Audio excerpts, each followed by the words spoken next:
अक्सर हम सूरज को बस हमारे सौरमंडल के मिडिल में मौजूद एक आग के धधकते गोले के रूप में देखते हैं।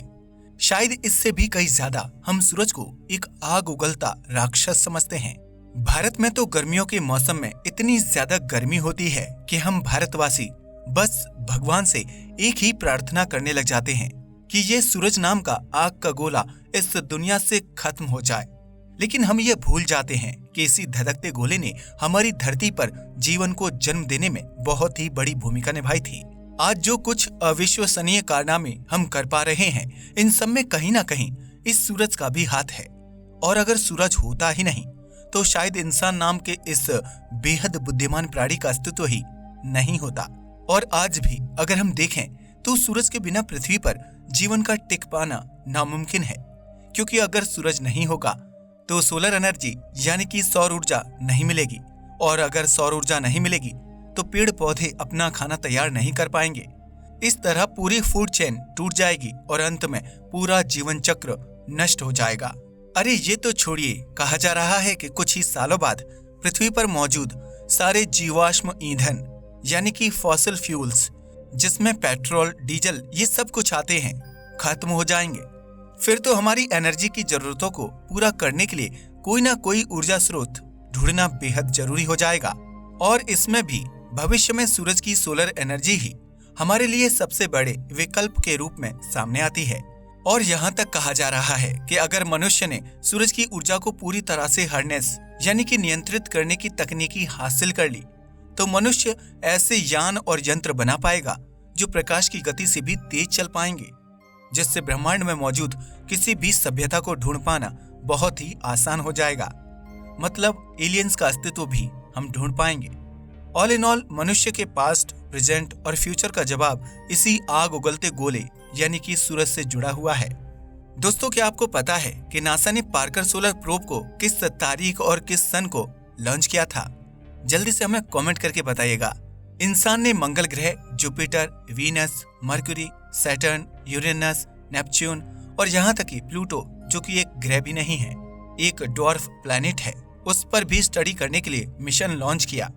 सूरज की स्टडी करने के लिए भी काफी सारे मिशन भेजे गए, पर सूरज मनुष्य के लिए इतना ज्यादा महत्वपूर्ण है कि उसकी डिटेल्ड स्टडी करने के लिए एक बड़ा मिशन लॉन्च करने की जरूरत थी। शायद यही सवाल नासा के वैज्ञानिकों के दिमाग में अटका पड़ा होगा। इसलिए 2018 में नासा ने सूरज की डीप स्टडी करने के लिए एक ऐसा मिशन लॉन्च किया जिसे मनुष्य इतिहास के सबसे महत्वपूर्ण और महत्वाकांक्षी अंतरिक्ष मिशनों में से एक माना जा रहा है। इस मिशन का नाम है पार्कर सोलर प्रोब। इस मिशन की लागत है $1.5 बिलियन, यानी कि भारतीय रुपयों में समझ लीजिए यही कोई 10 से 11 हजार करोड़। इतने बजट में पार्कर सोलर प्रोब नाम का एक यान यानी कि स्पेसक्राफ्ट सूरज की दिशा की ओर उसकी स्टडी करने के लिए भेजा गया है। और कुछ ही दिनों पहले इसकी आधिकारिक पुष्टि भी हो चुकी है कि यह सोलर प्रोब सूरज की कक्षा यानी कि ऑर्बिट में पहुंच चुका है। आसान भाषा में समझ लीजिए, जैसे हमारी पृथ्वी का बाहरी वायुमंडल होता है, उसी प्रकार से सूरज का भी होता है, जिसे कोरोना कहते हैं। और इसी कोरोना की परत में इस पार्कर सोलर प्रोब ने प्रवेश कर लिया है। और प्रवेश करते ही इसके कैमरा और बाकी उपकरणों ने ऐसी जानकारी वैज्ञानिकों तक पहुंचाई है जिसकी जानकारी अभी तक हमें पता नहीं थी। चलो, यह तो पता चल गया कि सूरज का महत्व इंसानों के लिए असीमित है, पर सूरज से जुड़ा ऐसा कौन सा रहस्य है जो वैज्ञानिकों के लिए जानना इतना जरूरी हो गया कि इतना महंगा मिशन लॉन्च करना पड़ा? आगे इन सब रहस्यों से पर्दा उठेगा और यह भी पता चलेगा कि आखिर मार्स मिशन और बाकी मिशन से ज्यादा यह मिशन नासा के लिए इतना महत्वाकांक्षी क्यों है। लेकिन इन सब बातों को समझने के लिए इस मिशन की हिस्ट्री को जानना बहुत ज्यादा महत्वपूर्ण है। इस मिशन की शुरुआत तो वैसे 1959 में हो गई थी, जहां कुछ वैज्ञानिकों ने सोलर प्रोब मिशन के साथ साथ कुछ और मिशंस को भी प्रपोज्ड किया था, पर बजट कम और मिशन में आने वाली कॉस्ट बहुत ज्यादा होने के कारण यह प्रोजेक्ट ठंडे बस्ते में ही पड़ रहा। 1970 और 80 के दशक में सोलर प्रोब मिशन की जरूरत को बहुत ही उच्च स्तर पर समझा जाने लगा। इसलिए 1990 के दशक में इन मिशंस को OSPS यानी कि outer planet and solar probe programme के तहत लॉन्च करने की योजना बनाई गई। लेकिन फिर से 2003 में अमेरिका के प्रेसिडेंट जॉर्ज बुश के कार्यकाल में बजट में कमी का कारण बताते हुए प्रोग्राम को रद्द कर दिया गया। लेकिन बाद में नासा ने पीछे स्थगित हुए सारे मिशंस को रिवाइव करने का काम शुरू किया और इसी का नतीजा ये हुआ कि 2010 में फिर से सोलर प्रोब मिशन को बहुत ही ज्यादा कम बजट में पूरा करने का प्लान बनाया गया। 2017 में जाकर इसकी डिजाइन और डेवलपमेंट का काम पूरा हुआ।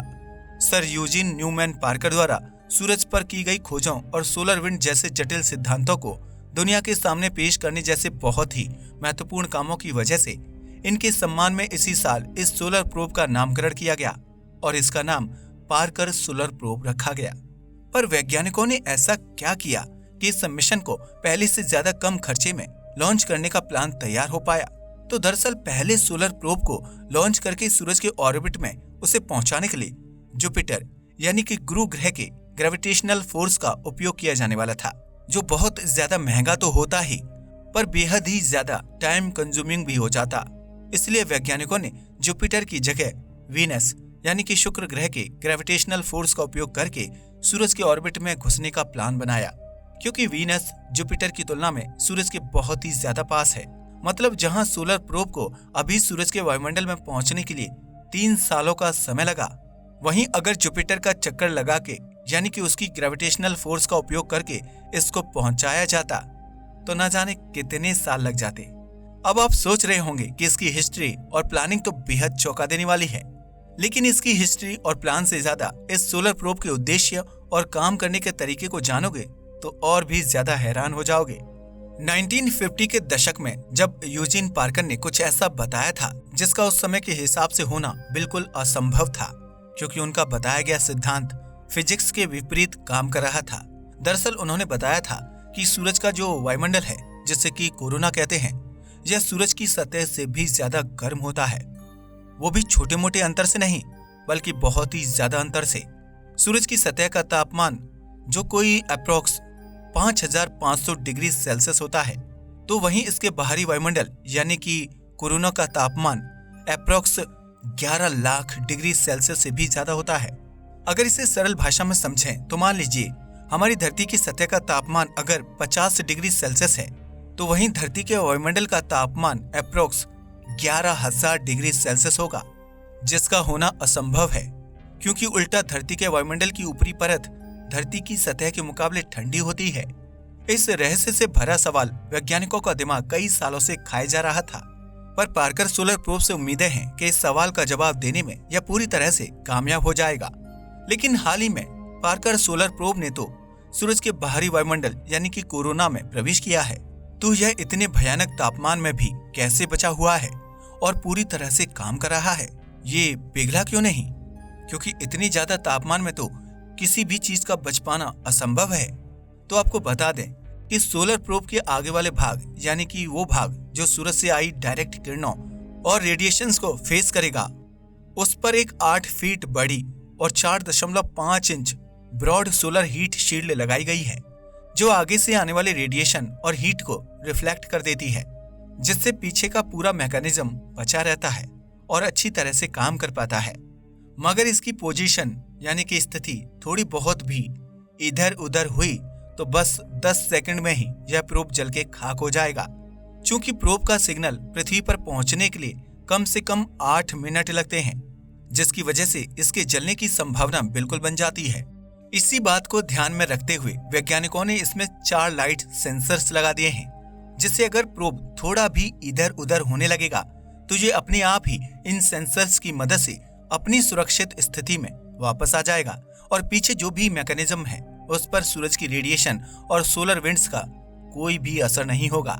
इस सोलर प्रोब में सोलर पैनल्स लगे हुए हैं, जिससे यह खुद की ऊर्जा की जरूरतों को अपने आप ही तैयार कर इस्तेमाल करता है। मतलब वैज्ञानिकों ने इसमें आर्टिफिशियल इंटेलिजेंस का भी अच्छी तरह से उपयोग किया है, जहां यह प्रोब अपनी ऊर्जा की जरूरत और खुद की सुरक्षा अपने आप ही कर लेता है। इतना अद्भुत और अविश्वसनीय यह मिशन लगभग 2025 तक यानी कि कुल मिलाकर 7 साल चलने वाला है। इस 7 साल के सफर में इस पार्कर सोलर प्रोब ने पहले से ही कई रिकॉर्ड्स अपने नाम कर लिए हैं, जैसे कि मनुष्य ने सूरज के इससे ज्यादा पास आज तक कोई भी चीज नहीं भेजी है। पार्कर सोलर प्रोब किसी भी मनुष्य के द्वारा बनाई गई आज तक की सबसे तेज वस्तु है। बताया जा रहा है कि जब यह अपने सफर के अंतिम पड़ाव में सूरज के सबसे ज्यादा पास होगा तब इसकी गति लगभग 7 लाख किलोमीटर प्रति घंटा होगी। यह लगभग न्यूयॉर्क से टोक्यो तक का सफर 1 मिनट में तय किए जाने के बराबर होगा। कुछ भी हो, लेकिन यह सोलर प्रोब अपने अंतिम पड़ाव में पहुंचने तक सूरज से जुड़े बहुत से रहस्यों के जवाब देकर जाएगा, या फिर यह भी संभावना है कि ऐसी जानकारी दे जाए जिससे और भी कई सारे सवाल खड़े हो जाएं। आपको क्या लगता है, क्या पार्कर सोलर प्रोब अपने मिशन में कामयाब हो पाएगा? कमेंट करके बताइएगा। वीडियो पसंद आया हो तो इसे लाइक और शेयर कीजिए, साथ ही चैनल को भी सब्सक्राइब कीजिए। जय हिंद दोस्तों।